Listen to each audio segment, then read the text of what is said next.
Lieutenant Kieran Walsh pressed his back against the crumbling wall, breath coming in short, controlled bursts as he counted his remaining medical supplies.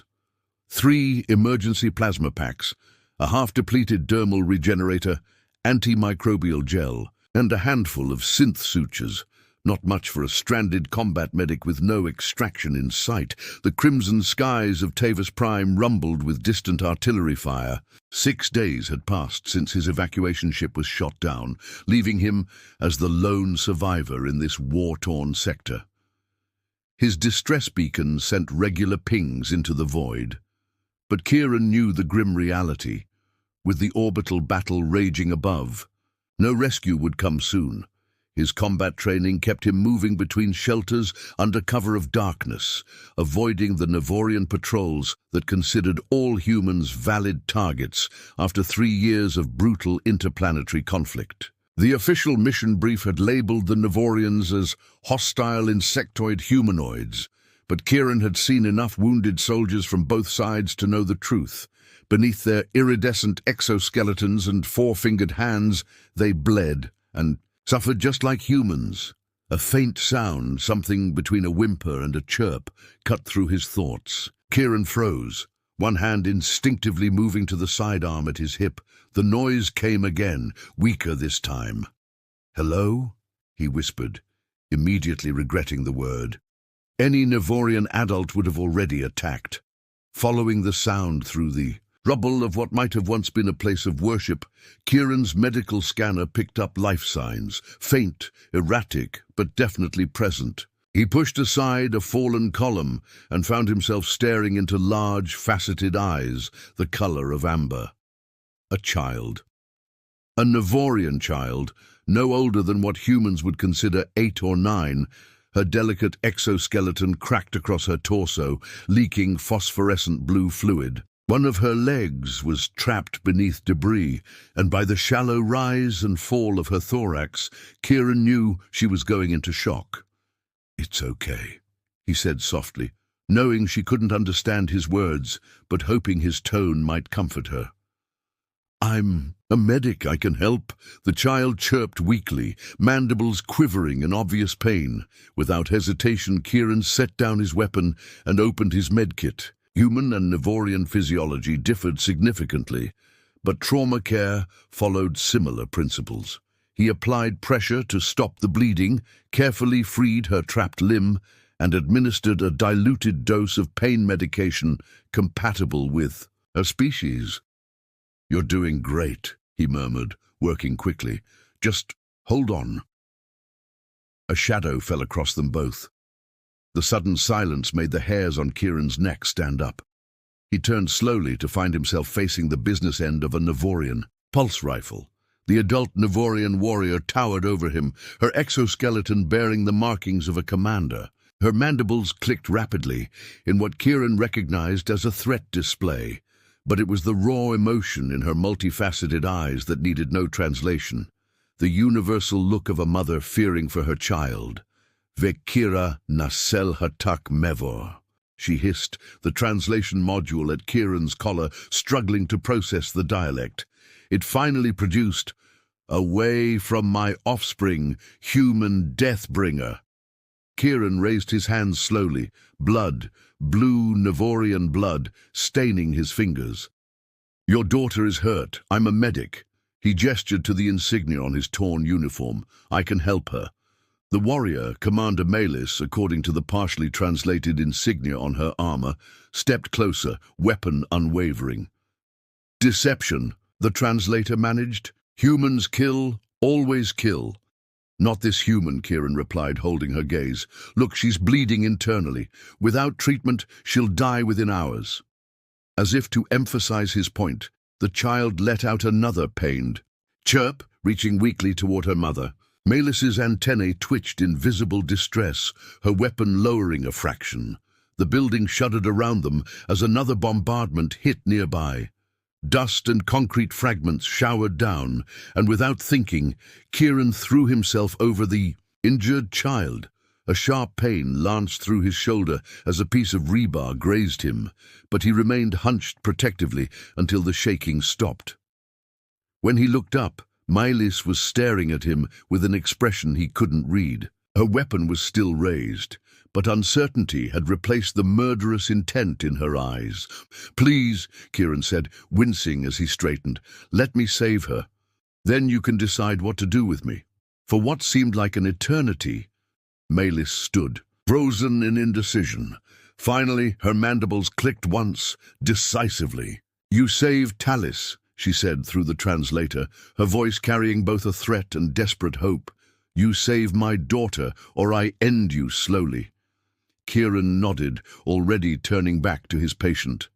"I'll do everything I can," he promised, knowing that this moment, this choice to help rather than flee, might cost him his life.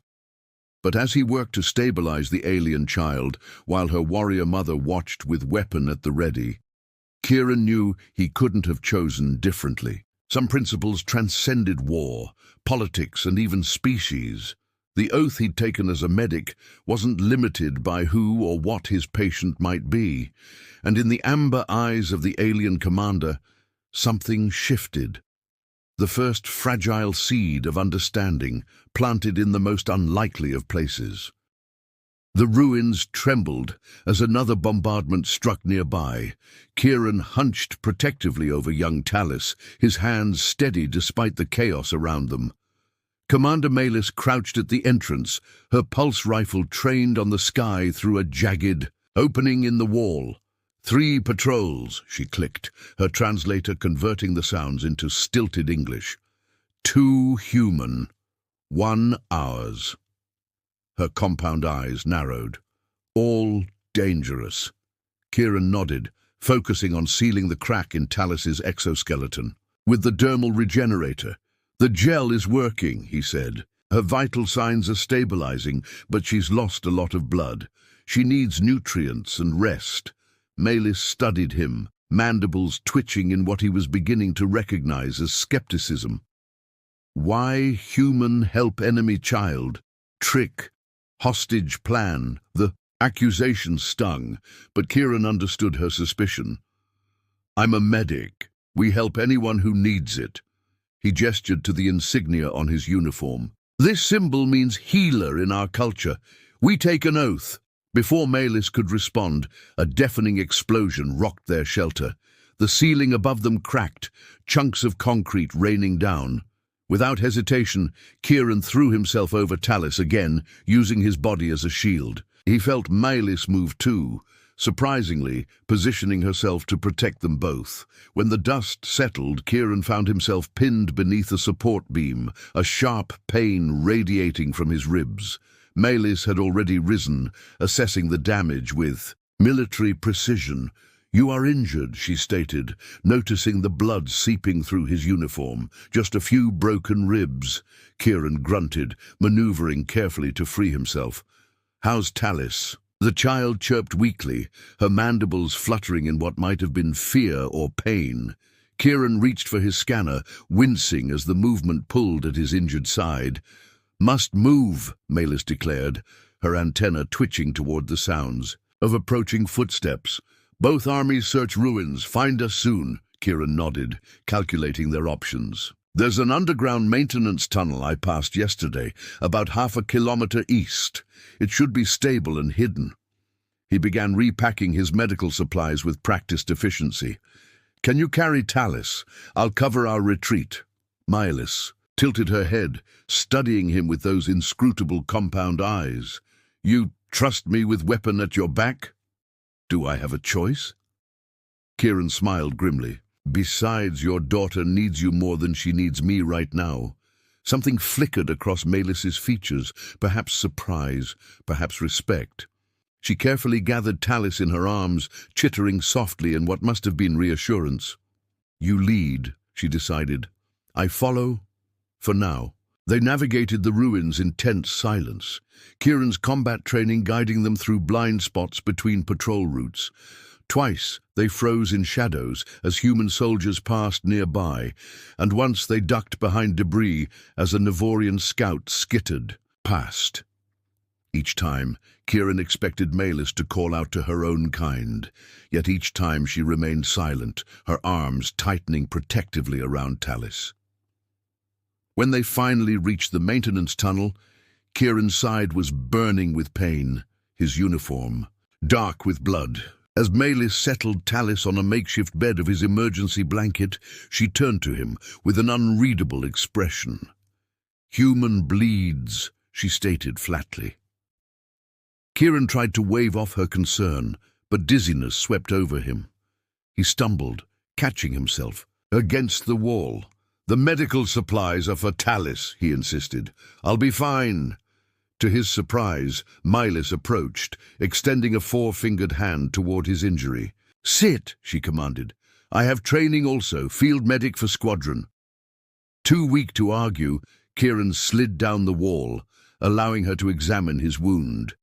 Her touch was surprisingly gentle, her chitinous fingers deft as she cut away his uniform to reveal the gash beneath his broken ribs. "Infection begins," she observed, reaching for his medical kit. "Human antibiotics work for human. I help." As she cleaned and dressed his wound, Kieran watched her face. "Thank you," he said simply. Malis's mandibles clicked once. "You saved Talis. I save you. Equal debt." From her makeshift bed, Talis chirped something in their language. Malis responded with a series of clicks that made the child's antennae droop. "What did she ask?" Kieran inquired. Malis hesitated before answering. "She asks if human is prisoner or friend." Her compound eyes fixed on him. "I tell her. Not decided yet." Kieran nodded, understanding the fragile nature of their arrangement. Fair enough. As Malis finished bandaging his side, her fingers lingered momentarily on his skin. "Human blood red," she observed. "Like sunset on my world. Your blood is blue," Kieran replied, "like Earth's oceans." For the first time, something like curiosity replaced the suspicion in Malis's eyes. "Different outside," she said quietly. "Same need inside. Air, food, safety. And love for our children," Kieran added, glancing at Talis, who had drifted into an exhausted sleep. Malis followed his gaze, her normally rigid posture softening. "She is all I have now. Her father died in first wave of human attack." The revelation hung between them, a painful reminder of the war that had brought them to this moment. Yet somehow in this dim underground tunnel, surrounded by enemies on all sides, they had found something unexpected, a fragile bubble of trust, born of necessity but nourished by something more profound. As night fell on the war-torn planet, two enemies kept watch together, each contemplating how quickly the lines between friend and foe could blur when survival depended on cooperation. 3 days passed in the underground sanctuary, each marked by Talis's gradual improvement and the growing complexity of the relationship between her unlikely caretakers. The child's natural resilience, combined with Kieran's careful treatment, had pulled her back from the brink, though she remained weak. Kieran sat beside her, demonstrating how to play a simple earth game with pebbles he'd collected. Talis's mandibles clicked in what he now recognized as laughter as she clumsily attempted to mimic his movements. "She learns quickly," he observed to Malis, who watched from nearby, methodically cleaning her disassembled pulse rifle. "All Nevorian children do," she replied, her English improving with each passing day thanks to the translation module's adaptive programming. "Must learn fast or not survive. Especially now, during war." Kieran nodded, the weight of her words settling between them. "It shouldn't be this way. Children shouldn't have to grow up in battlefields." "Your people attacked first," Milas said, though without the venom that would have colored such an accusation days earlier. "Your people destroyed our first colony ship," Kieran countered. Then he sighed, running a hand through his dust-streaked hair. "But does it matter anymore? The politicians and generals who started this war aren't the ones bleeding out in the ruins." Malis reassembled her weapon with practiced efficiency. "You speak truth, yet here we are." Their conversation was interrupted by Talis's chirp of concern. Both adults turned to see Kieran swaying slightly, his face flushed with fever. "You are unwell," Malis stated, moving toward him with surprising speed. "Just tired," Kieran attempted.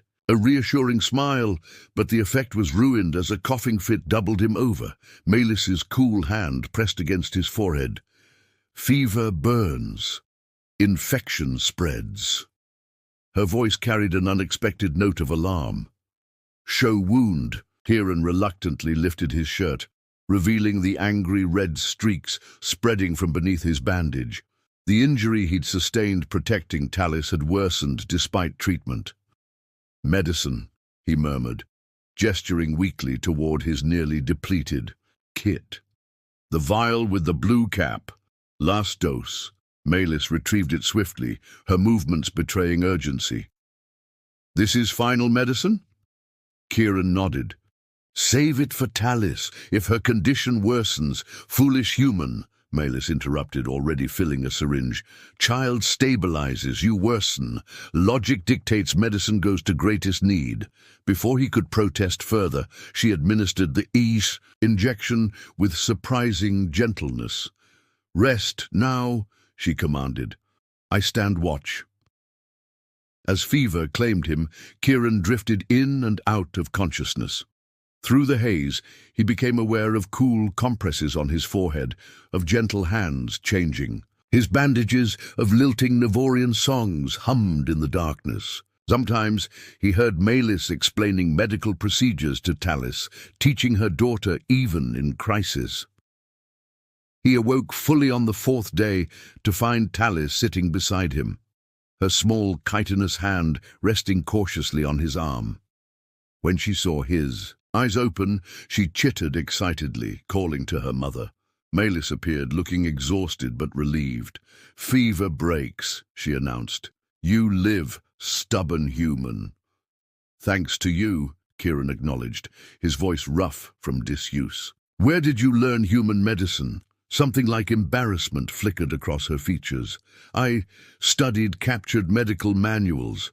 Know your enemy, military teaching says." Her mandibles clicked softly.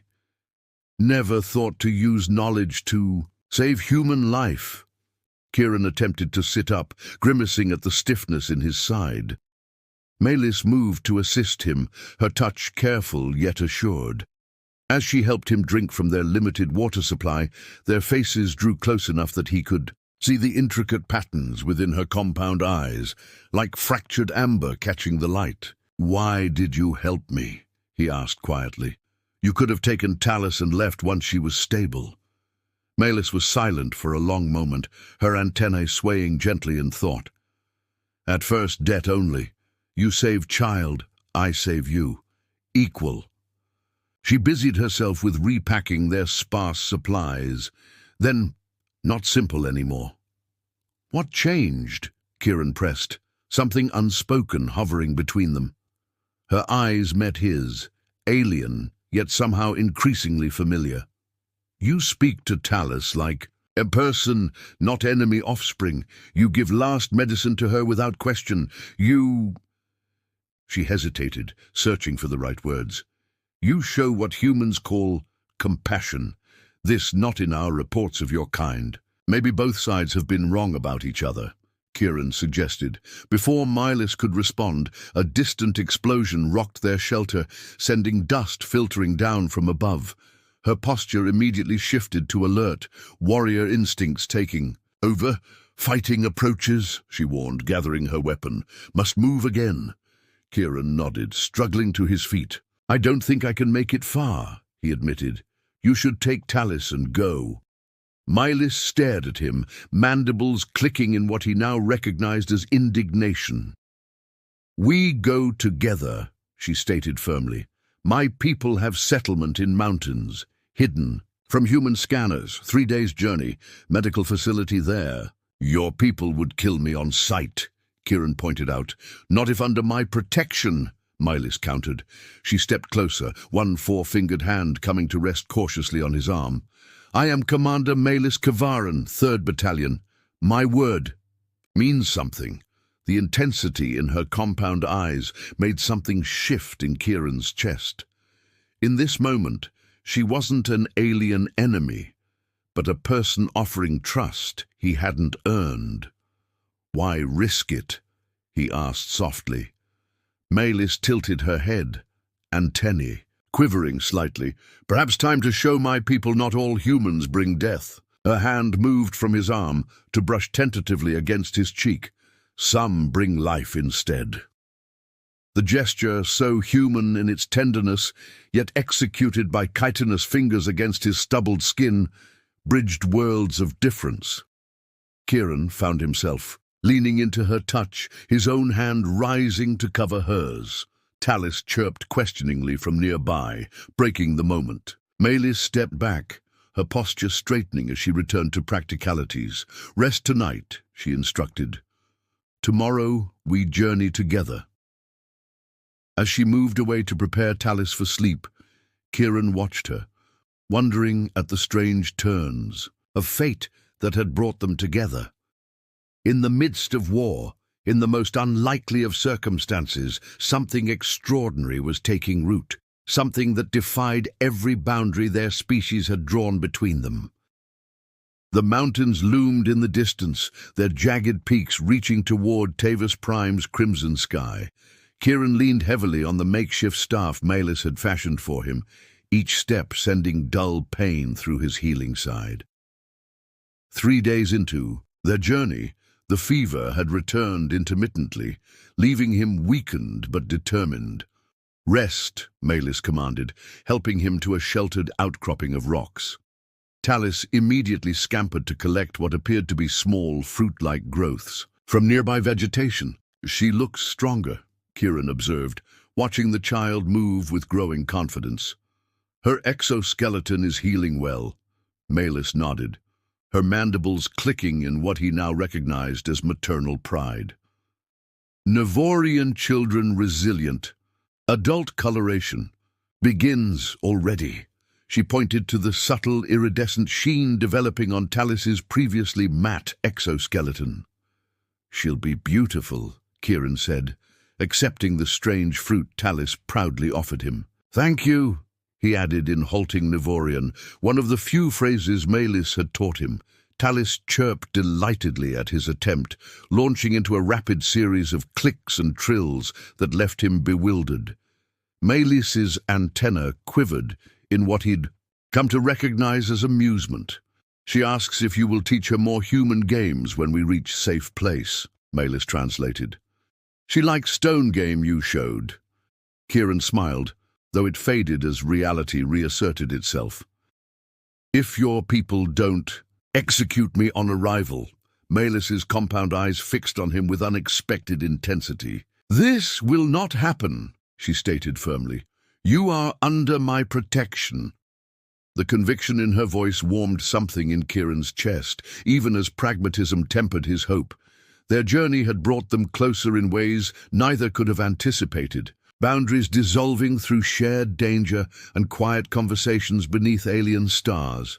Each night, after Talis drifted to sleep, they had exchanged pieces of themselves, memories of homes left behind, dreams interrupted by war, the simple joys that transcended species. Kieran had learned of Nevorian music and philosophy, while Maylis listened intently to his descriptions of Earth's oceans and forests.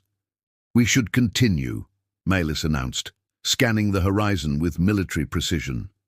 "Human patrol spotted. 2 kilometers west yesterday. Move while daylight remains." As Kieran struggled to his feet, a wave of dizziness swept over him. Maylis was at his side instantly, her chitinous arm supporting his weight with surprising gentleness. "Fever returns," she observed, her free hand pressing against his forehead. "Medicine depleted." "I'll make it," Kieran insisted, though his legs threatened to betray him. Maylis studied him, her antenna twitching in what might have been concern. Then, without warning, she swept him into her arms with ease, his weight seemingly insignificant to her Nevorian strength. "Maylis, put me down," he protested weakly. "I can walk." Inefficient, she replied matter-of-factly. Slower pace endangers. All. Logic dictates I carry you until strength returns. Despite his embarrassment, Kieran couldn't help but smile at her practical approach. Has anyone ever told you that you're stubborn? My commanding officer. Daily, she replied, the subtle click in her voice revealing humor. Rest now. I have sufficient strength for both. As they continued their journey, Talis scampering ahead to scout the path, Kieran found himself studying Melis's face in profile, the elegant curve of her mandibles, the subtle expressions he was learning to read. In her compound eyes, the way sunlight caught the iridescent patterns of her exoskeleton. You're staring, human, Melis observed without looking down. Kieran, he corrected gently. After all this, you could use my name. Her pace faltered momentarily. Kieran, she repeated, the word strange, yet somehow right in her clicking accent. They travelled in companionable silence until sunset, painted the sky in deeper crimson hues. Finding shelter in a small cave, Melis carefully set Kieran down before establishing their camp with military efficiency. As night fell and Talis curled sleeping against her mother's side, Kieran found himself shivering despite the thermal blanket. They shared. Melis shifted closer, her natural body heat radiating against him. Cold worsens fever, she explained, though something in her tone suggested more than medical concern. Shared warmth, logical solution. Very logical, Kieran agreed, too exhausted to maintain pretenses. He leaned against her, finding unexpected and comfort in the smooth hardness of her exoskeleton. They sat in silence, watching the unfamiliar constellations through the cave entrance. Finally, Melis spoke, her voice uncharacteristically hesitant. When war began, we were told humans incapable of compassion, destructive species, danger to all. Her antenna twitched restlessly. Military showed images, evidence of human cruelty. We were told similar things about Nevorians, Kieran admitted. Propaganda works both ways. Melis's hand found his in the darkness, chitinous fingers entwining with human ones in tentative exploration. What happens when we reach settlement? When war ends, our worlds remain separate. The unspoken question hung between them, weighty with implications neither had been prepared to face when this journey began. I don't know, Kieran answered honestly, but whatever happens, you've changed how I see your people, forever. Her compound eyes seemed to shimmer in the faint light. You have done same, she acknowledged.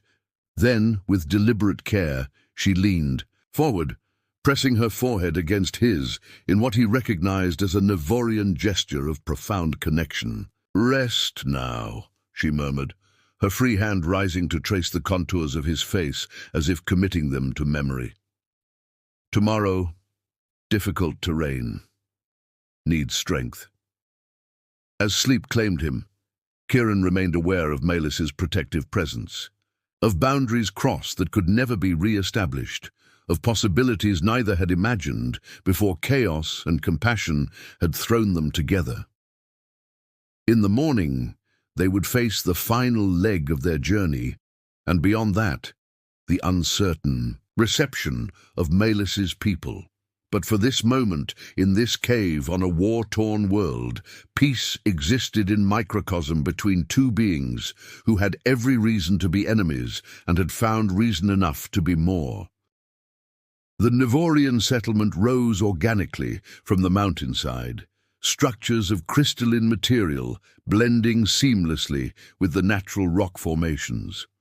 Guards with raised weapons surrounded them the moment they crested the final ridge, chittering, orders that Kieran's translator struggled to process. Melis stepped forward, Talis clutching her leg, while Kieran stood unsteadily behind them. She spoke rapidly in their native language, her posture radiating authority, despite her obvious exhaustion. The guard's antennae quivered in what Kieran recognized as shock, their compound eyes fixed on him with unmistakable hostility. One stepped forward, weapons still raised, mandibles clicking rapidly. "He demands I surrender you for containment," Malus explained quietly. "Standard procedure for enemy combatants." "Then do it," Kieran replied. "I don't want to cause trouble for you and Talis." Milas's antennae, flattened in what he now knew, indicated resolute determination. She responded to the guard with sharp, commanding clicks that made the other Nivorians straighten to attention. "What did you tell them?" Kieran asked. "That you are under my protection," she stated. "That you saved my offspring when your kind would have left her to die. That your medical skills are needed for our wounded." Before Kieran could respond, a new figure emerged from the settlement, an elder Nivorian with elaborately marked exoskeleton indicating high rank. The guards immediately parted, antennae dipping in deference. "Elder Kavarin," Malus greeted, lowering her head slightly. "I return with my daughter and—" She hesitated. "An ally." "Father," Kieran whispered, surprised. "Grandfather," Malus corrected under her breath. "Head of Kavarin lineage, highly respected." The elder approached slowly, his ancient eyes, assessing Kieran with unreadable depth. When he spoke, his clicks and trills were measured, deliberate. "He wishes to know why I bring human to sacred refuge," Malus translated. "Why I risk safety of all for enemy." Kieran straightened despite his pain, meeting the elder's gaze directly. "Tell him I come in peace," he said, "that I'm a healer, not a soldier." But before Malus could translate, Talis darted forward, chittering rapidly to her great-grandfather, gesturing between Kieran and her partially healed wounds. The elder listened intently, his antennae quivering with each emphatic declaration from the child. Finally, he raised a hand, silencing Talis with gentle authority. He studied Kieran for another long moment before speaking again. "You are permitted to enter," Malus translated, relief evident in her voice. "As my personal responsibility, the council will convene to determine your fate." Inside the settlement, Kieran was immediately taken to their medical facility, a luminous chamber where injured Nivorians lay on crystalline beds. A medical practitioner approached cautiously, examining Kieran's infected wound with professional detachment. "Our medicine's different," Malus explained as the practitioner replied, a gelatinous substance to his side. "But principles similar. You will heal." "Thank you," Kieran managed, the alien medicine already dulling his pain. "Malus, what happens now?" Her compound eyes held his steadily. "I testify to council. Explain what happened, what I learned." She hesitated, mandibles clicking softly. "What changed between us? And if they decide I'm still the enemy, then we leave," she stated simply. "Together." The conviction in her voice stunned him. "You would abandon your people? For me?" "For truth," she corrected, though her hand found his, fingers intertwining, in what had become their private gesture of connection. "War built on lies cannot lead to peace." The following days unfolded in a strange rhythm as Kieran recovered his strength.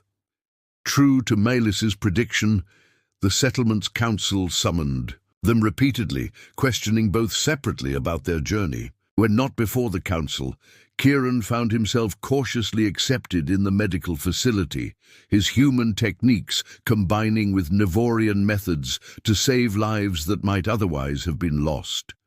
Word spread of the human healer who had saved Commander Malus's daughter, who treated Nivorian wounded without discrimination.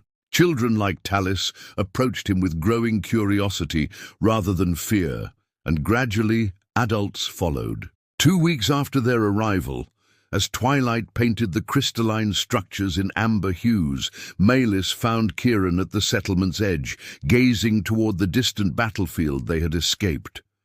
"Council has reached decision," she announced, settling beside him with the fluid grace that still captivated him. Kieran braced himself. And they will send message to human command, proposal for medical exchange, wounded from both sides treated without prejudice. Her antennae quivered with barely contained emotion. First step toward formal peace talks. Relief and disbelief washed over him. They're really willing to try? Your actions provided what logic alone could not, evidence that coexistence possible. She turned to him, her normally reserved demeanor softening. You asked once what changed, why I helped you. I remember, Kieran said quietly. Not duty alone, not logic. Her hand rose to his face, chitinous fingers surprisingly tender against his skin. Something humans understand better than Nevorians, something we have no word for, but I feel nonetheless. Kieran covered her hand with his own. We call it love, he said simply. An inadequate word, Malus replied, her mandibles clicking softly in amusement, but perhaps closest translation. As the first stars appeared above them, Kieran drew her closer, their foreheads touching in the Nevorian gesture of profound connection she had taught him. Physical differences that had once seemed insurmountable now felt merely like interesting variations. Her exoskeleton against his skin, his fingers against her mandibles, two heartbeats finding synchronicity despite their different rhythms. They've asked me to be part of the diplomatic team, Kieran murmured against her, to help establish medical protocols for both species. My assignment similar, Malus replied. Perhaps universe is not entirely illogical after all. Their kiss was an improvisation, a bridge across physiological differences that creativity and tenderness made possible. As they drew apart, Talus's cheerful chirp announced her approach. She carried something in her hands, a crude drawing showing three figures, one Nevorian adult, one child, and one human, standing together beneath twin suns. Malus translated the childish scrawl at the bottom, My family. As Talus settled comfortably between them, Kieran realized they had created something unprecedented. Not just the first tentative steps toward peace between warring worlds, but a constellation of connection that defied every boundary. Two individuals who should have been enemies had chosen compassion over fear, understanding over prejudice, love over hate. In doing so, they had kindled hope that others might follow, that the bridge they had built between worlds might someday become a path many could walk. Under an alien sky, surrounded by stars that looked different but burned with the same fire as those above Earth, Kieran Walsh found home in the most unexpected of places, in the compound eyes of a Nevorian commander and the trusting chirps of her daughter. And in that moment, he knew with absolute certainty that humanity extended far beyond the boundaries of human form, that compassion, when freely given, could transform enemies into family across the vast distances between stars. Dressel, Sonny?